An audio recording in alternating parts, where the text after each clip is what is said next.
Hello നമസ്കാരം. എല്ലാവർക്കും സുഖമാണെന്ന് വിചാരിക്കുന്നു. ഇന്ന് അടിപൊളി രീതിയിലൊരു ആലു പറാത്ത ആയാലോ? പോവാം നേരെ വീഡിയോയിലേക്ക്. ആലു പറാട്ട ഉണ്ടാക്കാനായിട്ട് 2 പൊട്ടറ്റോ ഞാൻ മുഴുവനായിട്ട് തന്നെ വച്ചിട്ടുണ്ട് കേട്ടോ. പിന്നെ ഞാൻ എടുത്തിരിക്കുന്ന ഒരു വലിയ സവാള, ഒരു ചെറിയ പീസ് ഇഞ്ചി എടുത്തിട്ടുണ്ട്, 2-3 പച്ചമുളക് കേട്ടോ. ഞാനിതെല്ലാം കൂടി ഒരുമിച്ചിട്ടങ്ങ് ചോപ്പ് ചെയ്യണം. പച്ചമുളക് ചോപ്പ് ചെയ്യുന്നില്ല, നൈസായിട്ട് ഞാൻ അരിഞ്ഞെടുത്തിട്ടുണ്ട് കേട്ടോ. തീരെ നൈസായിട്ട് എടുക്കുന്നതെന്ന് വെച്ചാൽ ആ പൊട്ടറ്റോ ഫില്ലിങ് എല്ലാം കൂടി വെക്കുമ്പോൾ ഈ സവാള വലിയ പീസായി പോവുകയാണെന്നുണ്ടെങ്കിൽ ഈ മാവിൽ കയറി തട്ടിയിട്ട് പെട്ടെന്ന് അങ്ങ് പൊട്ടിപ്പോവും. അല്ലോ പെട്ടെന്നുള്ള പ്ലാനിങ് ആയതുകൊണ്ട് പെട്ടെന്ന് മിക്സിയിലിട്ട് ഒന്ന് മാവ് കറക്കി എടുത്തിട്ടോ. എന്നിട്ട് ജസ്റ്റ് ഇതാ ഇങ്ങനെ ആക്കി കൊടുക്കും. 1 കപ്പ് മാവിന് 1/2 കപ്പ് വെള്ളം. 1/2 കപ്പിൽ ഒരു 1/2 ടേബിൾ സ്പൂൺ, 1 ടേബിൾ സ്പൂൺ കുറച്ചായാലും കുഴപ്പമൊന്നുമില്ല കേട്ടോ. ഓരോരുത്തർക്ക് കിട്ടുന്ന മാവനുസരിച്ചിട്ടിരിക്കും. എനിക്ക് ഈ മാവ് കറക്റ്റ് 1/2 കപ്പ് വേണം. ചില മാവിന് ചിലപ്പോൾ 1 ടേബിൾ സ്പൂൺ കുറച്ചൊക്കെ മതിയായിരിക്കും.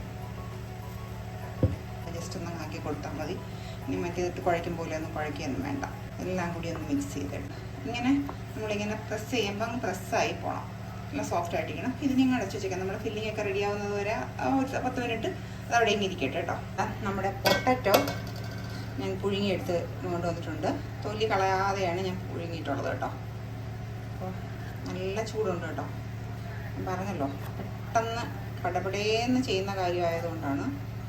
അപ്പോൾ ഇതാ ഇങ്ങനെ പിടിച്ചു കൊടുക്കുമ്പം ആ സ്കിന്നങ്ങ് പോവും. അപ്പോൾ ഞാൻ ഇത് ഇളക്കി എടുത്തിട്ട് കൊണ്ടുവരാം. പ്രത്യേകം ശ്രദ്ധിക്കേണ്ട ഒരു കാര്യം എന്ന് പറയുന്നത്, ഇതൊരു കാരണവശാലും നമ്മൾ മിക്സിയിലിട്ട് പൊടിച്ചെടുക്കരുത് കേട്ടോ. വെറുതെ ഇങ്ങനെ ഈ ഫോർക്ക് കൊണ്ടോ ഒരു സ്പൂൺ കൊണ്ടോ അല്ലെങ്കിൽ ഒരു തവി ഉണ്ടല്ലോ അത് വെച്ചു ഇങ്ങനെ ആക്കി കൊടുക്കുമ്പോൾ നന്നായിട്ടങ്ങ് ഉടഞ്ഞു കിട്ടും. നല്ല മഷി പോലെ ഉടഞ്ഞു കിട്ടും. 1-2 വിസിലധികം വരണം എന്നുള്ളത് മാത്രമേ ഉള്ളൂ കേട്ടോ. വേറൊന്നുമില്ല. ഒരു പാൻ എടുത്ത് വയ്ക്കുക, അതിലേക്ക് കുറച്ച് ഓയിലങ്ങ് ഒഴിച്ചു കൊടുക്കുക. ഓയിൽ ഇപ്പോൾ നന്നായിട്ട് ചൂടായി വന്നിട്ടുണ്ട്. ചൂടായ ഓയിലിലേക്ക് എടുത്ത് വെച്ചിരുന്ന സാധനം ഇത് കൊടുത്താൽ കുറച്ച് ഉപ്പും കൂടി ഇട്ട് കൊടുക്കാം കേട്ടോ. ഉള്ളിയൊക്കെ ട്രാൻസ്പാരൻ്റ് ആയി തുടങ്ങിയിട്ടുണ്ട്. നമുക്ക് ഇതിലേക്ക് എടുത്ത് വെച്ചിരുന്ന പച്ചമുളക് കുഞ്ഞായിട്ട് അരിഞ്ഞതും കറിവേപ്പിലയും കൂടെ ഇട്ട് കൊടുക്കാം. ടീസ്പൂൺ മുളക് പൊടി, ഉള്ളിൽ മഞ്ഞൾപ്പൊടി, അല്പം ഗരം മസാല, അല്പം മല്ലിപ്പൊടി. ഇനിയിപ്പോൾ ഇത് ഇട്ടാൽ മതി. നമുക്ക് നമ്മുടെ പൊട്ടറ്റോ ഇട്ടിട്ട് കൊടുക്കാം. നിങ്ങൾക്ക് വേണമെങ്കിൽ ഈ സമയത്ത് ഡ്രൈ മാംഗോ പൗഡറോ അല്ലെങ്കിൽ കുറച്ച് നാരങ്ങാ നീരോ ഒക്കെ ഇട്ട് കൊടുക്കാം കേട്ടോ. ഇപ്പോൾ ഇന്ന് എൻ്റെ പ്രത്യേകം പറഞ്ഞതൊന്നും ഇടണ്ട, ഇങ്ങനെ മസാല മതി എന്ന് പറഞ്ഞിട്ടാണ് ഞാനിപ്പോൾ ഇങ്ങനെ മസാല ഇടും. ഈ മസാല മാത്രം മതി എന്ന് പറഞ്ഞു. ഇതിൻ്റെ ഉപ്പ് കുറവാണ് കേട്ടോ. എരിവും ബാക്കിയുള്ള എല്ലാം കറക്റ്റാണ്. ഉപ്പ് മാത്രം കുറവ്. ഇനിയിപ്പോൾ നമ്മൾ എടുത്ത് വെച്ചിരിക്കുന്ന മാവിന് ഒന്നും കൂടി ഒന്നങ്ങ് നല്ല സോഫ്റ്റ് ആയിട്ടുണ്ട് കേട്ടോ. ഇപ്പോൾ അതെല്ലാം കഴിഞ്ഞ് വന്നപ്പോൾ ഒരു 10 മിനിറ്റ് നമ്മളങ്ങനെ അടച്ചു വെച്ചിരുന്നപ്പോൾ നല്ല സോഫ്റ്റ് ആയിട്ടുണ്ട്. ഇത് നമ്മൾ സാധാരണ ചപ്പാത്തിയേക്കാളും കുറച്ചും കൂടി ഒന്ന് വലുപ്പത്തിന് എടുക്കണം കേട്ടോ. തീരെ അങ്ങ് കുഞ്ഞാക്കി എടുക്കരുത്. ബോൾസ് കിട്ടുമെന്ന് നോക്കാം. ഇനി ബാക്കിയുള്ള ഫില്ലിങ്സ് ഞാനിത് അതേപോലെ അങ്ങ് അടച്ചു വെച്ചേക്കും. ഇനി നമുക്ക് ആ പൊട്ടറ്റോയും അതേപോലെ മാറ്റാം. ഇത് കണ്ടോ, 4 പൊട്ടറ്റോ ബോൾസും 4 ചപ്പാത്തിയുടെ ബോൾസും ഞാൻ മാറ്റി വെച്ചിട്ടുണ്ട്. ഇനി നമുക്കിതെങ്ങനെ ഉണ്ടാക്കുന്നതെന്ന് നോക്കാം. ആദ്യം ചപ്പാത്തിക്കല്ലെടുക്കുക. ഒരു ചപ്പാത്തി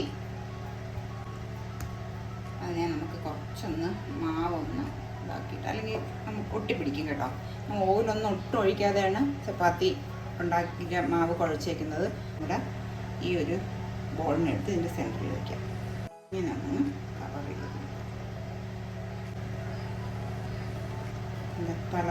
തലയിലൊരു കെട്ട് വിട്ട് കൊടുക്കാം. എന്നിട്ട് ഇങ്ങനെ വെച്ചിട്ട് ഈ ഭാഗം ഇങ്ങനെ ഇരിക്കും. ഇനി കുറച്ചൊന്ന് മാവൊന്ന് നന്നാക്കിയതിന് ശേഷം, അപ്പോൾ അങ്ങനെ പ്രസ് ചെയ്യാതെ വേണം ഇത് നമ്മളെ. അതുപോലെ തന്നെ നമ്മുടെ ഈ ആലു പറാത്ത എന്ന് പറയുന്നത് എപ്പോഴും നല്ല കുറച്ച് കട്ടിയിലാണ്ടിരിക്കണം. തീരെ അങ്ങ് സോഫ്റ്റ് ആയിട്ടല്ല ഇരിക്കുന്നത്. അപ്പോൾ അതനുസരിച്ചിട്ട് നിങ്ങൾ എടുത്തു കൊടുക്കുക കേട്ടോ. അപ്പോഴത്തേക്കും പ്രത്യേകിച്ച് ഇങ്ങനെ അത് സൂക്ഷിച്ച് പ്രസ് ചെയ്യണം കേട്ടോ. ഇതേപോലെ ഇത്ര മതി. എന്നിട്ട് അല്പം ഓയിലോ നെയ്യോ എന്താണെന്ന് വെച്ചാൽ അതൊന്നങ്ങ് ബ്രഷ് ചെയ്ത് കൊടുക്കുക കേട്ടോ.